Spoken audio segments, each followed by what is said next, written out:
be tall.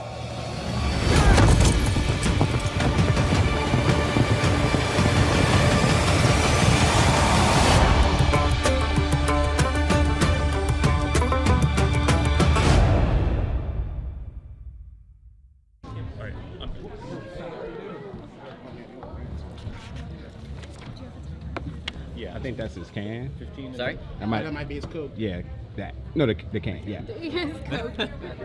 Oh, it's empty. Start with you. Okay. Yes. Tell Ira who you are. Yes, I will do that. Sorry, just getting ourselves set up here. I got you. Amazing. Should we just introduce ourselves as we go? Yeah. Hi, I'm Ro from Nerdist. Hi. It's nice to see you both. So we got to see a few screeners, and something that really I was interested in was what sort of motivated the decision to make this a half-hour series versus like the sprawling runtimes of sort of House of the Dragon and Game of Thrones, and how did that alter your approach to telling the story? Look, it massively altered my approach. You know, when HBO came to me with this, I assumed that we were going to do 10 episodes, hour long. When I heard that it didn't have to be the case, that we could do 6 episodes, that we could do half-hour episodes, it was made me relax a little bit, because obviously the novellas don't have enough story for that. And you got to let the story lead. And we've obviously brought up the characterizations, and we've added more to this world, and we've added just more fun and more color. That's where we added rather than change the story. And so having a 30-minute runtime really allowed us to, make a faithful adaptation as possible to the Hedge Knight. So that was like your choice. Oh yes, yeah. I mean, yeah. It's you do whatever HBO says you do, but yes, it was brought up very mutually as that this is going to be what's appropriate for this show. So yeah, and HBO obviously George very much weighed in on this as well. I was very happy to do it. George obviously talked about doing this as a movie more appropriately, and I see why, he's because that's about how much you have just straight, from beginning to end. But so we got about double that. So, a little bit of him, a little bit of us. Hi, I'm Ariel with Discussing Film. Hi. With this being the third entry in this kind of universe, do you feel like, and with George being on set, as you guys talked about, do you feel like the pressure was still there, or has it become more, expected success? Look, the pressure is always there. I can't imagine that anyone would go and make a TV show at all, no matter what. I mean, obviously this is the biggest TV show that's ever existed, but everybody just wants to do well. Everyone wants to do their best job, whether you're making Game of Thrones or whether you're making a brand new, low budget, independent something. It's you get up every day and you hope what you're doing is good, and you hope what you're doing is going to be watched by a big crowd and is going to be liked. There's pressure to not be the one to fuck it all up, because that's not a good slug on your line of life, resume, something. But it's but look, very early on, George was weighing in and was quite pleased, and HBO was weighing in and quite pleased, and we were just. It had a really positive vibe on set, and everybody seemed to be enjoying themselves. And that doesn't always make a good TV show, but a lot of times it helps, and that energy sort of just imbues into the work, and everybody's excitement just felt on the other end of it. So it wasn't as stressful as I think people might imagine. We want to do the best job. We want to adapt this material the best that we can, and that's there every single time you lace them up.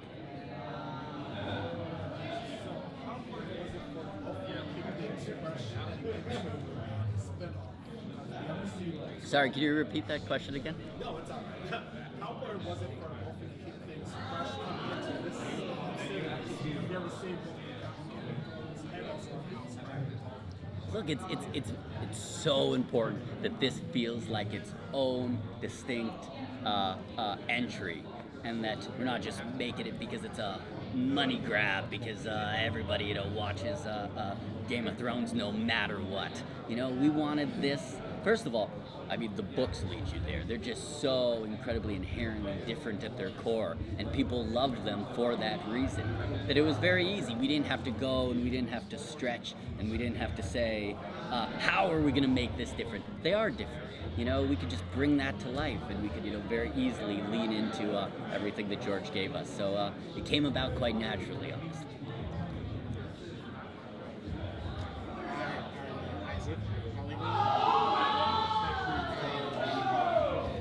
At the panel, George R. Martin mentioned possible fun characters to drop within the story. The Lannister brothers and such. So I know there are 3 novels, possibly 3 seasons, and with adaptation, you can serve it a Lucy and a little bit more fun, tongue-in-cheek. Do you have a laundry list of possible cameos that you would like to get to down the line? Yeah, I'm. Yes. Well, no, my favorite is, and look, it's not until the 3rd book, but there's like a baby like Walder Frey, you know, in the 3rd book, which is I think I have this hopefully really funny idea that people are probably gonna kill me for, but this idea that like something's happening, like there's like a runaway like horse cart, and this like baby's about to be killed, and Dunk intervenes and saves baby Walder Frey. I think would be like really funny, you know. We don't ever make a thing of it; it just happens. Otherwise, you know, we're on to the story. But yeah, I mean, look, that's sort of the closest we get to it in the 3 novellas ish that have been written. Obviously, the Red Widow becomes Tywin Lannister's grandmother, you know. So like already people who are coming very deep into Dunk's life, you know, those 2 characters have a relationship sort of for the rest of their lives. They're in and out of each other's lives. So I think, you know, how that would adapt and how that would grow is very interesting to me. We do something that I love in this season, which is in an episode you guys probably haven't seen. In the 5th episode, there's a scene where there's young Dunk is walking along this road, sort of heading back to King's Landing, and it's the same road that Brienne and Pod were on when they were heading off from King's Landing, and it's the idea that Duncan, obviously, you know, his potential, we'll see, you know, a somewhat unconfirmed, you know, ancestor, Brienne Park, traveled the same road all these years apart. I thought it was just a very, nobody's ever gonna, you know that we did it unless, you know, you're a real lovely super fan of this, you know, of the original show and of this. But it was important to put in just little tiny little touches like that, which, because this is, Belfast is Westeros, you know, we're there, so we might as well, you know, use what they use when it's appropriate. Yeah. Nigeria Chambers, Big O Belt Media. I'm very curious about the direction and directing of the extras in this. You pay attention to a lot of people in the background. They heighten, you know, the urgency or the distress or whatever it may be, which they feel more important than typically how extras are handled. Was there some type of, was there guidance? Was there big things within the script for them? Just want to know how sort of you all directed them and sort of like, you know, making them just not feel like background people, but like actual potential characters with involvement. Well, I think, first of all, thank you. That it's so nice when something like that goes, you know, is seen and recognized, because this show pays. Look, we are imperfect, we are unpolished, we've made mistakes in this show, but we had such an attention to detail.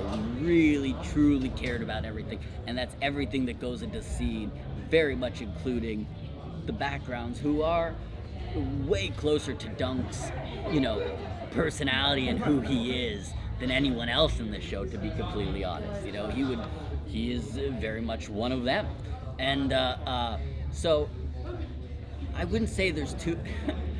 It's also just when you're at a tournament and everybody is essentially camping with each other. You can't help it, you know, and which is what I love about this, you know, environment, is that lords and ladies, you know, and the princes and everybody are rubbing shoulders with everybody else who just lives around Ashford, the farmers who have come, you know, to see this show. It's a really unusual moment within, that 14th century sort of time where this could happen. And so it's we had, look, our extras went through hell for this show. It was so brutal. Some of the stuff, like those are hard-working human beings. Long days in the rain, pouring down, and you don't get to do anything. But try and be, energy for everybody else to feed off of that. I remember, when Peter landed his big speech, a really great scene. Then he rode up and down Episode 4. the list with his sword, and the extras were just cheering him on, just totally, we weren't rolling any cameras or anything, they were just so happy to be, a part of this, and to see, that he had nailed it. It was a very wonderful experience, and obviously, it's Belfast. Everybody loves being a part of the show. Belfast is Game of Thrones, so but very good for picking up on. Absolutely. I was just going to say, because, people talk about grounding shows, and I guess that this means away from the superpowers, away from the dragons, away from these big moments, but it is really about the heart of the people, and you feel that community in watching them. So that's why I wanted to ask about the extras. Thank you. Good. Very good. Hi, I'm Hello. Natalie from Winter is Coming. Hi. So you mentioned color. Even before the trailer dropped today, there's been a lot of positive fan discourse around how bright and colorful it looks, and fans are just really, really happy. I think in like an era where there's common complaints around why does everything look the same, it all looks bleak. So, like, what were the considerations into what the show looked like and how bright and colorful it is?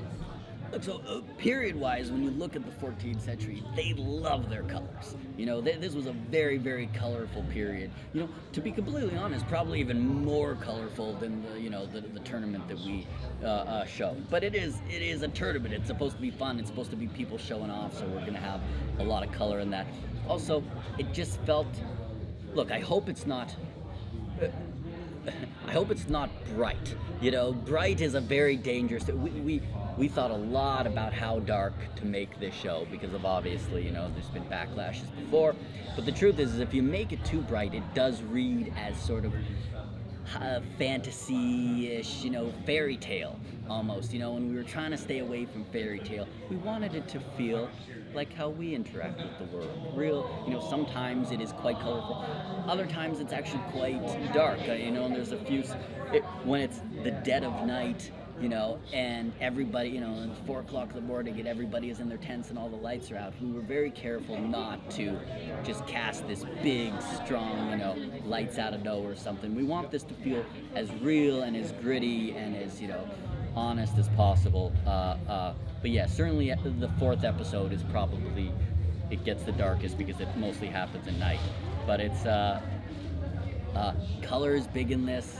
Our aesthetic was huge. We wanted it to feel bold and new, and look, you get a little bit of everything in this show. It starts off quite gray, I actually think, in the first time. Then we cut right to color, because it's a different day, and it just shows that sort of, even after really bad shit happens in your life, the next day there's just color. The sun comes out again, and you're off. So hopefully that's the feeling that people will take away from it. Yeah. Last question. Yeah, I'm Hayden Mears with Starburst Magazine in the UK. Hi. So you talked earlier about creating, like when somebody asked you about the pressure on set and how creating from a state of play, so to speak, kind of diluted that pressure and made it a fun experience overall. Is there a moment or scene in the show that you can definitively point to that was made better by this state of play?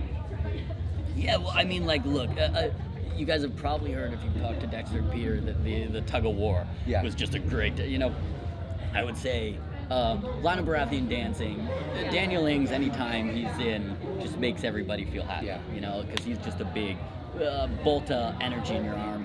Peter nailing his big dunk speech was the only day I was maybe stressed on set, because I'm like, we have one chance to get this. This is a huge moment. Everyone's around, and he nailed it, and that just felt so good.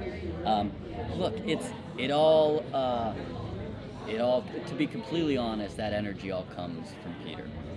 He is just, not only is he, number one on the call sheet, but he was such a leader for everybody else off camera as well too. He invited everybody into Belfast and he made them feel warm and welcome. You know, he truly is. And you don't cast for that. You cast for, you know, the look and, you know, the acting ability. But we also got the personality as well, which was very helpful. But I'm trying to think of any big. There was an incredible sequence in 5 that's a big, long take of Peter, no stunt double or anything like that, in the armor, going to town on a stunt double, and just nailing this sequence so hard just made me inner cheer inside. So it was, you know, everybody brought the physicality, everybody sort of took on the charge of having to do this at the speed we had to do it, for the budget that we had to do it. And I don't know, maybe we were just all running on adrenaline, you know, and then we all just died as soon as, you know, production was over. But, but yeah, we've had a little time to come back to normal, to rehydrate. And yeah, hopefully you guys like what the end result was. Yeah, we've seen the first couple episodes. It's really good. So The thank you so much. helmets were really cool. The what? The helmets. Yeah. Yeah, because it's people are showing off. It's fun. Yeah. Good. Thank you guys very Thank much. you, Ira. So nice to meet you. I love your glasses. Your Your glasses. Oh, They're thank fun. you. Thank you very much. I lost them for a while and I found them. I wish I'd come up with the